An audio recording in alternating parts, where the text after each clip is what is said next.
first off, we're back here in Germany, which is a happy hunting ground for you, right? So back in Berlin, that was where you got your first UFC win. That's right, yeah.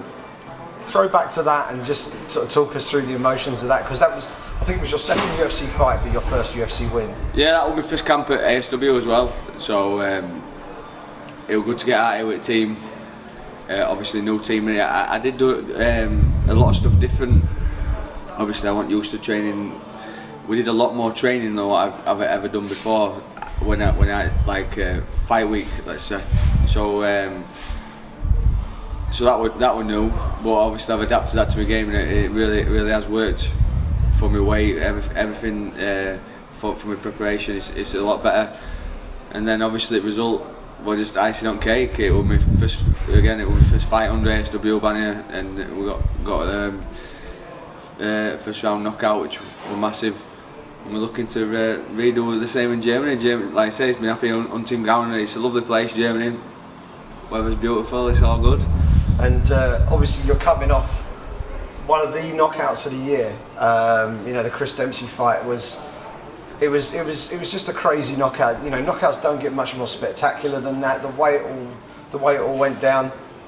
First thing, talk to me about the emotions of that fight, because I know there was a lot of stuff around you at that point, and it was a very emotional win for you. Yeah. So, talk to us about that first off. Yeah, obviously getting win in front of home crowd in London was always going to be massive for me. But what made it so emotional was when I walked out to the arena, you get to have a feel of it and everything before the fans start to come in. You get to go inside the octagon and have a feel around and that. And as soon as I stepped into the octagon, my brother's ringtone that he had on his phone came on as a tune, in the background. So I was crying my eyes out. Obviously, it was an emotional time. I was crying my eyes out, and I feel like it was just a sign that he is still there. And obviously, I took that into the octagon with me and got a cracking performance. And I've seen the video of all the guys and girls back home watching you on the big screen in the pub and all that stuff. And yeah. How does it feel to actually go in there and physically knock another man out? Yeah, we've discussed this in car way home. There's no feeling like it. It's hard to explain the feeling. Like obviously having my little girl is a unbelievable feeling, but like again, it's just a totally different feeling to knocking someone out. It's so hard to explain. There's no explaining that feeling, and to, like, again, going back to my own crowd, doing it in front of 20,000 people in my own crowd, sharing a card with that Anderson Silva one and getting performance night bonus, it all topped it all off, and it, like I say, it was a really good finish. I really, yeah.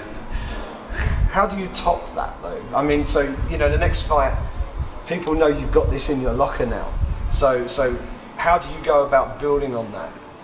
Everybody loves knockouts. There's no two ways about it. Everybody loves knockouts, and just keep going in there. And I've started to realise that it's not. I don't need to go in there looking for the knockouts. The knockouts will come, especially with them little gloves on.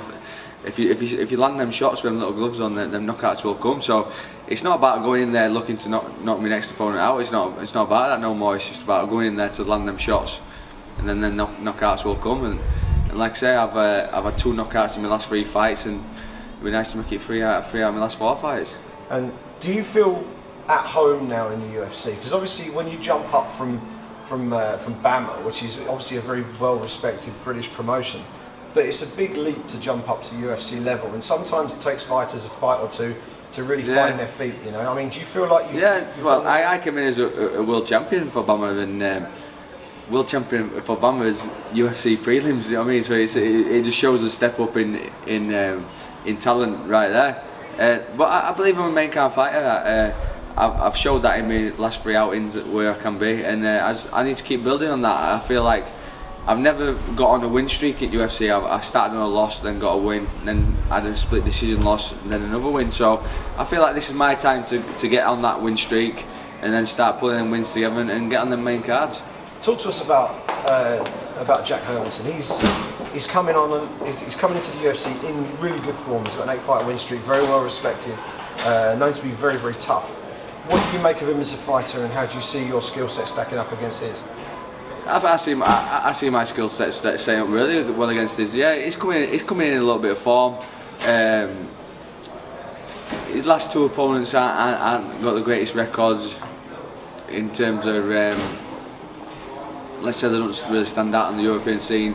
But yeah, he's been managed properly. They've got him to where they want him to be, and he's going to have a rude awakening when he gets there. And final one, how's it all going to pan out on fight night? I know you always look for the knockout. How do you visualise this fight finishing? I'm going to go out there and enjoy it.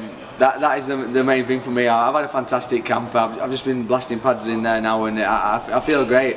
I'm going to go out there. I'm going to start to build pressure, and I'm going to make him panic. I'm just going to build pressure, and I'm going to make him crumble in front of me. That's the plan.